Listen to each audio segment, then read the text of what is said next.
तो अगर इंसानों की बात की जाए, किसी एक इंडिविजुअल इंसान की, तो अगर आपकी सांस रोक दी जाए, जो हवा है अगर वो रुक जाए, तो मुश्किल से 5 से 10 मिनट में आप जान तोड़ सकते हो। अगर आपको 10 घंटा 15 घंटा बिना पानी के रखा जाए, हो सकता है अगर बहुत कैपेसिटी है तो 2 दिन बिना पानी के आप रह सकते हो, लेकिन उसके बाद आप बिना पानी के नहीं जी सकते। वही अगर भोजन आपको 10 दिन 8-10 दिन, अगर बहुत आपका मेटाबॉलिज्म बहुत अच्छा है, आपने बहुत खा रखा है पहले से, तो 8 से 10 दिन से ज़्यादा आप जिंदा नहीं रह सकते। तो ये जो 3 चीज़ें हैं, ये मानव शरीर के लिए सबसे महत्वपूर्ण है। इसके अलावे अगर किसी और चीज़ की कमी हो जाए तो इंसान जिंदा रह सकता है किसी भी हाल में, क्योंकि वस्त्र वगैरह तो हम लोगों ने सभ्यता संस्कृति के हिसाब से जब अपने आप को ढाला तो पहनना शुरू किया। तो बेसिक नीड जिसको कह सकते हैं कि जिसके बिना आप नहीं रह सकते, उन सारी चीज़ों में ये तीनों चीज़ें आती है। सबसे जो जिसको प्राथमिकता के तौर पे कह सकते हैं कि पहला नंबर पे हवा, दूसरे नंबर पे जल और तीसरे नंबर पे पानी। और इन तीनों को जोड़ने के पीछे पानी का बहुत बड़ा हाथ है, क्योंकि अगर पानी रहेगा तो पेड़ पौधे रहेंगे, और पेड़ पौधे रहेंगे तभी हमें शुद्ध ऑक्सीजन मिल पाएगा, जो हम हवा के रूप में लेते हैं। तो और उसी प्रकार से अगर शुद्ध हवा रहेगा और शुद्ध पानी अगर पेड़ पौधों को मिलेगा, तो हमारे लिए वो फल देंगे, और उसी फल को खा करके ये तीनों चीज़ें पूरी होंगी, जिसका आधारभूत, जिसका बेसिक कह सकते हैं, वो ABCD भी कह दें तो ये पानी ही है। लेकिन जिस हिसाब से आज सिर्फ इस जगह की बात करूं, तो सिर्फ इसकी बात नहीं, पूरे दुनिया में पानी जिस हिसाब से खत्म हो रहा है, या ग्लेशियर जिस स्पीड से, जिस रफ्तार से पिघल रहा है। जब मैं लद्दाख गया था तो नदी का बहाव इतना तेज था कि आप सोच नहीं सकते हो, वो ग्लेशियर पिघल रही थी तभी तो बहाव ज़्यादा था। तो ग्लेशियर बचा नहीं पा रही है अपने आप को, इतनी गर्मी बढ़ रही है। और यहाँ पे भी जो हमारे पास नेचुरल रिसोर्स थे पहले के टाइम पे, जो पानी को संजो करके अंडरग्राउंड को रिचार्ज करते थे, वो भी अब नहीं बच पा रहे हैं। तो आगे आने वाली जो जनरेशन है उसके लिए भी, या हो सकता है मेरी जनरेशन के लिए भी, पानी नहीं बचे।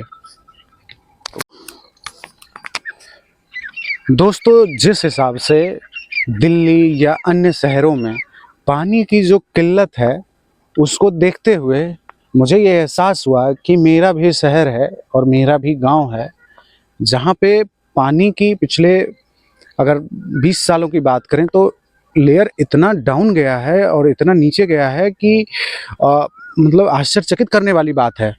हर साल अगर कोई बोरिंग होता है गांव में, तो वो बोरिंग का जो लेयर है वो 10 फीट नीचे जा रहा है। अगर पिछले साल कुछ लोग अगर बोरिंग करवाए हैं, तो उस साल अगर 160 फीट पे था, तो अगले साल जब बोरिंग करवा रहे हैं तो 170 पे जाके पानी सही मिल रहा है। तो धीरे धीरे वो जो लेयर नीचे की ओर जा रही है, वो ये इंडिकेट करता है कि जो पहले के केस, जब यहाँ पे पानी रिचार्ज हुआ करता था 20 फीट 25 फीट में हुआ करता था, तो बरसात के दिनों में अगर किसी के चापाकल का पानी सूख भी जाता था तो बरसात के दिनों में फिर से वापस आ जाता था, और साल के अंतिम तक, गर्मी आने तक, इस टाइम तक पानी ठीक आता था, जब गर्मी पीक पे होती थी जून के महीने में। तो वो पानी जो है थोड़े दिनों के लिए, महीने 1.5 महीने के लिए गायब होती थी। लेकिन आज के डेट में चापाकल का सिस्टम खत्म हो चुका है, बोरेवेल हो रहा है, और बोरेवेल सबमर्सिबल करवा रहे हैं लोग, और हर साल जो है जब नई बोरिंग हो रही है तो उसका लेयर डाउन जा रहा है। तो इस डॉक्यूमेंट्री को बनाने के पीछे मेरा यही पर्पस था कि मैं इसके प्रॉब्लम को देख के, ढूंढ के, जितना मैं अपने नॉलेज के हिसाब से पता कर सकता हूँ कि आखिरकार क्या प्रॉब्लम है, कि यहाँ का जो लेयर है पानी का, वो इतनी तेजी से नीचे क्यों जा रहा है। तो उसी के लिए मैंने ये डॉक्यूमेंट्री बनाई है, और आगे आगे आपको मैं दिखाता हूँ। मैंने कोशिश की है कि जो इस डिस्ट्रिक्ट के लिए, लखीसराय डिस्ट्रिक्ट के हिसाब से पानी के लेयर को नीचे ले जाने की वजहें हैं, उन वजहों को मैंने ढूंढने की कोशिश करी है। और मेरे हिसाब से 3 जगहें जो मेरे हिसाब से पानी के रिचार्ज ना होने की, यानी कि जो पानी है वो नीचे लेयर जा रहा है, इसका मतलब ये है कि या तो ऊपर से पानी नीचे नहीं जा रहा है, या फिर पानी नीचे से बहुत ज़्यादा ऊपर आ रहा है। यही हो सकता है कारण। तो इसमें मैंने 3 मेन लोकेशन जो मेरे हिसाब से लगता है कि जिसका रोल है इस लेयर को नीचे जाने में, और इसको बचा के नहीं रख पाने में। तो पहला है, ये जो आप नदी देख रहे हो, ये किऊल नदी है, जो बिल्कुल शहर के बीचों बीच से निकलती है। पूरा जो ये डिस्ट्रिक्ट है इसके बीचों बीच से निकलती है और शहर के जस्ट किनारे से निकलती है। तो पहला इसका रोल है। और दूसरा है हमारे खेतों का, जो किसान लोग खेती कर रहे हैं उसका भी अपने आप में बहुत बड़ा रोल मेरे हिसाब से, जितना मैंने रिसर्च किया है। तीसरा, जो गांव है, गांव में पहले तालाब हुआ करते थे, तो उस तालाब का क्या रोल है आज के डेट में, कैसे वो तालाब पहले की तरह फंक्शनल ना हो करके काम नहीं कर पा रहा है। तो मैं उन तीनों जगहों पे जा जा के आपको दिखाऊंगा कि किस तरीके से ये पानी जो है अंदर नहीं जा पा रही है। चलिए देखते हैं आगे वीडियो में। दोस्तों, ये जो आप देख रहे हो अभी, ये बहुत ही ऊंची रेत की टीला नुमा स्ट्रक्चर हुआ करती थी। और जब भी किऊल नदी में पानी आता था तो अपने साथ रेत लेकर आया करता था। और वो रेत जो पीछे एक जहाँ पे गढ़ी को जाने वाली जो ब्रिज है, जो NH80 के ऊपर है और जो विद्यापीठ चौक से गढ़ी की ओर जाती है, उसके बाद जब पानी आया करती थी तो नदी का दिशा थोड़ा सा पूर्व की ओर होता है। बट नदी डायरेक्ट जो आती थी तो अपने साथ बहुत सारा रेत लेके आया करती थी। ये चूंकि प्रशासन के नज़रों में और वो एकदम से ब्लैंक सा रहता था, तो खनन माफिया लोग भी और नॉर्मली जब अलाउड होता था तब भी सीधा सीधा ये जो रेत पूरा भरा हुआ था, आज के डेट में आप इसको देख रहे हो कि गड्ढे नुमा है और आज खेत बना हुआ है। पहले ये रेत हुआ करता था। खेत कैसे बना कि जो मिट्टी रेत को निकालने के लिए हटाई गई थी, वो मिट्टी अलग करते करते आज मिट्टी का इतना बड़ा लेयर हो गया है कि अब ये खेत में कन्वर्ट हो गया है। कहने का मतलब, ये जो रिजर्व था वाटर का, जहाँ से पानी जमीन के अंदर जाया करती थी, वो खत्म हो चुका है। और इसके जो अंदर जाने का जो रास्ता है वो बिल्कुल बंद हो चुका है पानी के। अगर आज के डेट में नदी में पानी आती भी है तो इधर आएगी भी अगर, तो रुकती नहीं है, क्योंकि जैसे ही इसका जल स्तर नीचे जाता है ये वापस नदी की ओर पानी चली जाती है। और नीचे रेत तो है लेकिन उस मात्रा में नहीं है या उस डेंसिटी में नहीं है कि पानी अंदर जा सके। अभी डायरेक्ट उसको मिट्टी फेस करना पड़ता है और उस मिट्टी के थ्रू अंदर नहीं जा सकती है। तो जो ये एरिया अपने आप में वाटर के मामले में बहुत रिच हुआ करती थी, आज के डेट में हम उम्मीद नहीं लगा सकते हैं कि आगे आने वाले 10 और 15 सालों में यहाँ पे पानी की किल्लत बहुत गंदी होने वाली है। क्योंकि अब वो पानी तो आ तो नहीं रहा है, और अगर आ भी रहा है तो यहाँ पे रुक नहीं रहा है। तो ये जो एरिया है ये हो गया। आगे वो जो आगे जो ब्रिज है, मैं उधर की भी आपको फुटेज दिखाऊंगा, जो एग्जैक्टली किऊल नदी के ऊपर जो गढ़ी बिशनपुर की ओर जाने वाला NH80 के ऊपर जो ब्रिज है, उसके बाद वाला जो एरिया है जहाँ से सीधा सीधा रेत आती थी और इधर के एरिया में फैल जाया करती थी। और उस टाइम पे जो क्राइम का ये जो पूरा हुआ करता था इलाका, इसलिए हुआ करता था कि यहाँ से रेत निकलती थी और रेत के लिए रंजिश हुआ करती थी कि लोग इलाका बांट लिए हुए होते थे और रेत निकाला जाता था। उसी में किसी की आपस में रंजिश हुई, उसके एरिया से उसने निकाल लिया, उसके एरिया से उसने निकाल लिया, तो होता रहता था। लेकिन अब जिस हिसाब से यहाँ से रेत निकल चुकी है तो पानी तो अंदर जा नहीं रहा है। तो हम लोग अब भयंकर जो है जल के कह सकते हैं कि कमी के कारण मुश्किल में जाने वाले हैं। देखिए, ये जो नदी का सतह है अभी के टाइम पे, ये अगर देखेंगे तो ये एक मोटा सा लेयर है। कभी भी पानी इसको क्रॉस करने का कोशिश करेगा तो इतनी आसानी से क्रॉस नहीं करेगा, क्योंकि जो रेत है, जब भी हम रेत निकालते हैं तो अगर आप देखोगे तो इसके नीचे जो ये रेत की परत है, इसके ऊपर ये मिट्टी की परत है, और जब ये रेत निकाला जाएगा तो इसके साथ भी मिट्टी निकलेंगे और उन मिट्टी से इस पे और मोटी मिट्टी की परत मिलेगी। नॉर्मली जब बालू ऊपर की सतह पे था तो पानी जो है उसके थ्रू धीरे धीरे नीचे की ओर जाता था। मिट्टी होती थी बट अलग अलग छोटे छोटे टुकड़ों में होती थी जो पानी को रोकती नहीं थी, वो सीधा हमारे ग्राउंड वाटर को जा करके मिल जाती थी और उससे हमारा ग्राउंड वाटर जो है वो रिचार्ज होता रहता था। लेकिन आज के डेट में पिछले कई सालों से 20 से 25 सालों से जिस तरीके से बालू यहाँ पे कट रहा है, और बालू के कटने की वजह से जो सतह है वो काफ़ी सख्त हो गया है, क्योंकि मिट्टी है जो वो पानी को इतनी आसानी से अंदर की ओर जाने नहीं देती है, और उसकी वजह से जब भी पानी आता है, तो जब भी उधर से पानी आता है, चूंकि वो रुकता नहीं है और सीधा वो बहता हुआ आगे की ओर चला जाता है। लेकिन जब रेत यहाँ पे होता था तो वो पानी को एब्जॉर्ब कर लेता था। एब्जॉर्ब तो आज भी कर रहा है, बट उतना नहीं कर पा रहा है, क्योंकि आप सोच सकते हो कि जो एक बहता हुआ पानी है, इतनी मोटी लेयर, और इससे भी मोटी मोटी लेयर हर जगह पे मिलेगा। पहले जो रेत हुआ करती थी वो काफ़ी ताज़ी होती थी और काफ़ी स्पंजी टाइप की होती थी, तो उससे क्या होता था कि पानी सीधा अंदर की ओर चला जाता था, उसको रोकने का कुछ वो नहीं होता था। आज के डेट में जो भी रेत आप देख रहे हैं, ये भी रेत वैसा नहीं है जो ज़्यादा स्पंजी या फ्लफी कह सकते हो, जो पानी को अंदर जाने में आसानी पैदा करे। लेकिन ये जो है, ये रुकावट ही पैदा करेगा, क्योंकि इसका जो मॉलिक्यूलर स्पेस है वो काफ़ी कम है, तो पानी अंदर की ओर काफ़ी कम मात्रा में जा पाता है और पानी सीधा जो है समंदर की ओर चला जाता है। तो पानी जब यहाँ रुक ही नहीं रहा है, तो वो यहाँ के ग्राउंड वाटर में कैसे जाएगा और पानी को होल्ड करके कैसे रखेगा? पहले होल्ड करके रखता था, जिसकी वजह से यहाँ का जो पानी का लेयर है वो 30 से 35 फीट में बहुत आसानी से और बहुत अच्छी तरीके से मिल जाया करती थी। जब मैं बच्चा था तो उस टाइम पे 2000 ईस्वी में जब बाढ़ आई थी, तो बाढ़ आई थी तो बहुत भयानक बाढ़ आई थी। इवन हम लोगों के गांव में जो खेत थे वहां तक रेत पहुंच गई थी। हमारे खेतों में इतने ताजे रेत थे कि वहां से ट्रकें रेत उठाया करती थी और डायरेक्ट उठाया करती थी, उसमें कोई मिट्टी नहीं था। तो आप सोच सकते हो कि जब वो आई, और तो हम लोग जाते थे क्योंकि हम बच्चे थे तो जाते थे। आप सोच सकते हो कि इतना अच्छा वहाँ पे लेयर था, पानी का इतना ऊपर था कि जो लेबर होते थे, जो काम करने वाले होते थे, उस टाइम पे बोतल का कोई कॉन्सेप्ट नहीं था। तब वो पानी जो है इसी नदी से सिर्फ वो थोड़ा सा हाथ से, जस्ट थोड़ी देर पहले जब खाना खाना होता था उसके जस्ट आधा घंटा पहले वो जो है थोड़ा सा गड्ढा कर देते थे। जस्ट समझ के रखो कि छोटा सा कुआं टाइप, छोटा सा गड्ढा करते थे, और वो पानी, कसम से बोल रहा हूँ, मेरे चापाकल में उतनी टेस्टी वाटर नहीं होते थे जितना वो लग रहा होता था, उतना मीठा होता था। लेकिन आज मैं वो कोशिश कर रहा हूँ कि शायद कहीं पे मुझे दिख जाए उस तरीके का, जो कि आज अगर मैं बोलूँ उस टाइम के लेयर जो रेत ऊपर जितना थी उसके कंपैरिजन में अभी मैं जहाँ पे हूँ वो कम से कम उससे 100 फीट नीचे है। तो वो जो रेत की लेयर हुआ करती थी, उसके बाद भी जब हम इतना नीचे आकर के ढूंढ रहे हैं, तो शायद मुझे वैसा मिल जाए कि उस तरीके का गड्ढा करके और उसमें से पानी मैं निकाल के देख सकूं कि क्या वो पानी उस तरीके का मिलेगा या नहीं मिलेगा।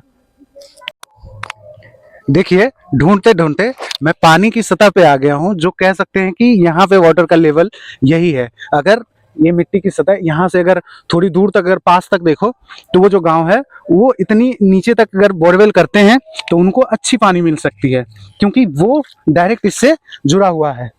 लेकिन वही चीज़ अगर अदर जो गांव यहाँ से दूर हैं उसके पास पहुंच पाएगा या नहीं पहुंच पाएगा ये पानी, क्योंकि इसके ऑब्जर्व करने की कैपेसिटी खत्म हो चुकी है।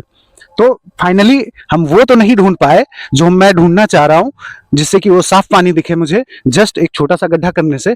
बट हम देख सकते हैं कि यहाँ पे पानी का लेयर है। अगर इसको मिलाएं या अगर पास के और भी गड्ढों को दिखाएं आपको, जिससे अभी फिलहाल रेत निकाला जा रहा है, तो देखेंगे कि इसका लेयर और उसका लेयर सबका सेम है। कहने का मतलब पानी का लेयर अभी यहाँ पे है, लेकिन वो सिर्फ इसलिए है क्योंकि पानी जो है होल्ड करके ये रेत रख रही है।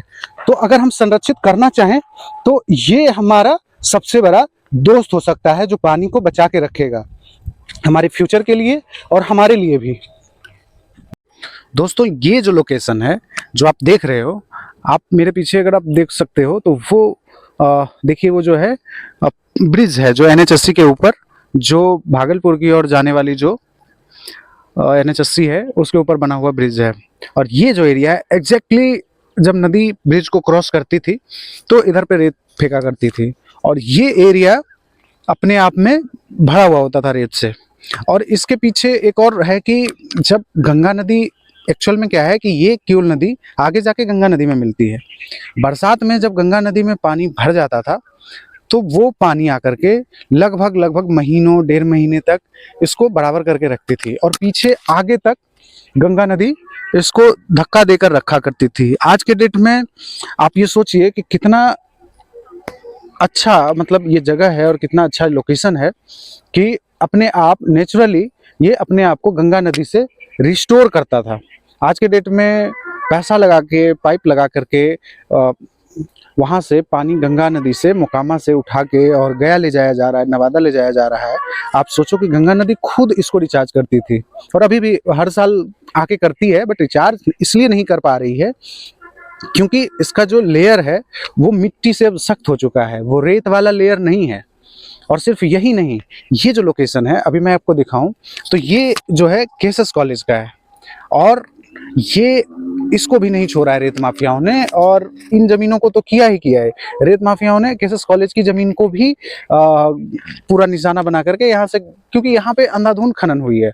और ये जो देख रहे हो आप पीछे पुराना जो है खंडहर, वो पेड़ के पीछे है, शायद आपको कैमरे में नहीं दिखे, पेड़ के पीछे है वो खंडहर है केएसएस कॉलेज का। एक्चुअल में जो केएसएस कॉलेज आप लोग देखते हो वो केएसएस कॉलेज वहाँ पे नहीं है, वो कांग्रेस की ऑफिस है, उसी में केएसएस कॉलेज चल रही है। क्योंकि यहाँ पे जब कंस्ट्रक्शन हुआ तो बाढ़ की वजह से ये पूरा तबाह हो गया, तो यहाँ पे नहीं रहा, वो फाइनली उसी लोकेशन पे चलती रही जो कांग्रेस की ऑफिस है। और यहाँ पे अंधाधुंध खनन हुआ है रेत का, यहाँ भी, आगे भी, और जो मैंने आपको उधर दिखाया है वो भी। तो कहने का मतलब ये है कि जो रेत है जो यहाँ से चली गई, अब वो तो वापस नहीं आ सकती है। तो इसका सॉल्यूशन का अगर मैं बात करूं तो सॉल्यूशन बस एक ही है कि छोटे छोटे डैम, यहाँ से थोड़ी थोड़ी दूर पे छोटे छोटे डैम का निर्माण करना पड़ेगा। और जो मिट्टी का लेयर बैठ गया इस पे, उस मिट्टी के लेयर को कोशिश किया जाए कि उसको फिर से रेत से कनेक्ट किया जाए और मिट्टी के गाद को हटा हटा के, मतलब नेचुरली आपको करना पड़ेगा। आज नहीं करेंगे तो कुछ सालों में करना पड़ेगा, कुछ सालों में नहीं करेंगे तो शायद ये पूरा इलाका पानी के बिना तरस के मर जाएगा और टैंकरों में पानी जाएगा यहाँ से।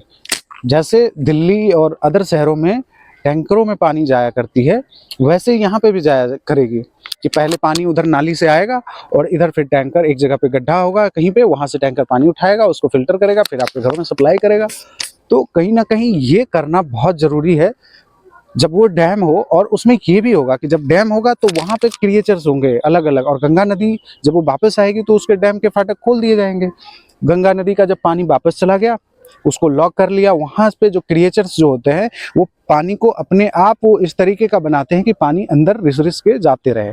तो जब पानी लंबे समय तक एक जगह पे रुक करके रहेगी तो वो उसको अंदर की ओर भेजेगी। लेकिन आज के डेट में जब नदी में पानी आता है तो वो रुकता ही नहीं है, और जब वो रुकता नहीं है और इतने बड़े विशाल सरफेस पे छोटे छोटे गड्ढों पे अगर पानी होता है तो वो सीधा सनलाइट के संपर्क में आने से वो सूख के ऊपर की ओर चला जाता है, जमीन के अंदर नहीं जाता है। जो कि पहले हुआ करता था कि जमीन के अंदर वो रेत के सहारे वो पानी के अंदर चला जाता था, जिसकी वजह से हम लोग को ऊपर ही लेयर में पानी मिल जाया करती थी, हमें नीचे जाने की कोई ज़रूरत नहीं थी।